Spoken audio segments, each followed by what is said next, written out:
40 اور ریئل اگر آپ لیں گے مارکیٹ سے تو 440. اس میں آپ کو یہ مل جائے گا. میں نے اوپر پیج لگا دیا, یہ پیج دیکھ لیجیے گا یہاں پہ. اس میں لکھا ہے کہ آپ خنزیر جو ہے حلال ہے, کیونکہ وہ منی سے بنتا ہے, منی غذا سے بنتی ہے اور غذا حلال ہے.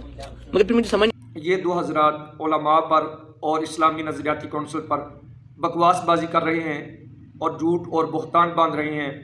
فتاوی رضویہ شریف کا ایک مسئلہ لے کر اعلیٰ حضرت رحمۃ اللہ تعالیٰ علیہ کے ذمے جھوٹ لگا رہے ہیں. کہتے ہیں کہ آپ کی بک میں لکھا ہے, آپ کے فتاوی میں لکھا ہے, اور آپ کے علماء کہتے ہیں کہ سور حلال ہے. جو انہوں نے حوالہ دیا ہے, حوالہ بالکل ٹھیک ہے. یہ فتاوی رضویہ کی جلد 4 ہے, صفحہ نمبر 440 ہے. یہ آپ کے سامنے ہے. اس میں کدھر لکھا ہے خنزیر حلال ہے؟ اس میں کوئی نہیں لکھا. اس میں کدھر لکھا ہے کہ منی غذا سے بنتی ہے اور غذا حلال ہے؟ کوئی نہیں لکھا. تو جھوٹ بولتے ہو, جھوٹوں پہ اللہ کی لعنت.